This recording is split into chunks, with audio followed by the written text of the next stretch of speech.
আমরা যারা নতুন জিমে যাই, যারা আমরা বিগিনার, তাদের প্রধান উচিত হলো যে ওয়ার্কআউটে ফোকাস করা।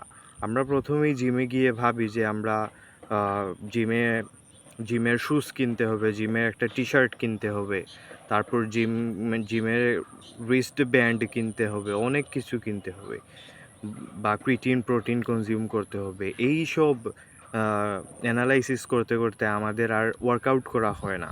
আমাদের প্রথম উচিত হলো ওয়ার্কআউট করা, আসলেই ওয়ার্কআউট করা। আমাদের দেখতে হবে যে আগে আমরা কনসিস্টেন্টলি কতটা বেশি এফেক্টিভ ওয়েতে ওয়ার্কআউট করতে পারি। জিম মানে কি? জিম মানেই তো ওয়ার্কআউট, আর তো কিছু না। জিম মানেই তোমাকে ওয়ার্কআউট করতে হবে। ক্রিটিন প্রোটিন, জিমের শ্যুজ, টি শার্ট, এইসবগুলাই একটা সাইড ক্যারেক্টার প্লে করে।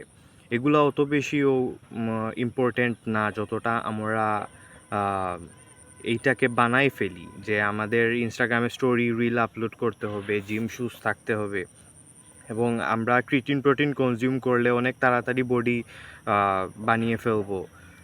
এইটা আসলে এমন না। আমাদের ওয়ার্কআউটে ফোকাস করতে হবে সর্বপ্রথম, তাহলেই আমরা একটা ভালো ফিটনেস গোল অ্যাচিভ করতে পারবো। আর লং টার্মে চিন্তা করতে হবে। আমরা যে আজকে জিমে গেলাম এবং আমি কনসিস্টেন্টলি জিম করলাম না, ওয়ার্কআউট করলাম না, তখন যায় আমাদের বডিতে আমরা চেঞ্জেস দেখবো না। যতক্ষণ পর্যন্ত আমরা একটানা 1 বছর, 1.5 বছর, 2 বছর জিমে ওয়ার্কআউট করব এবং হেলদি ডায়েট খাবো। আমরা ক্রিটিন প্রোটিন না খেয়েও আমরা যদি বাসায় হেলদি ডায়েট খাই, হেলদি জিনিস খাই, হেলদি খাবার খাই, তাহলেও কিন্তু আমাদের বডিতে হিউজ চেঞ্জেস আসবে। তো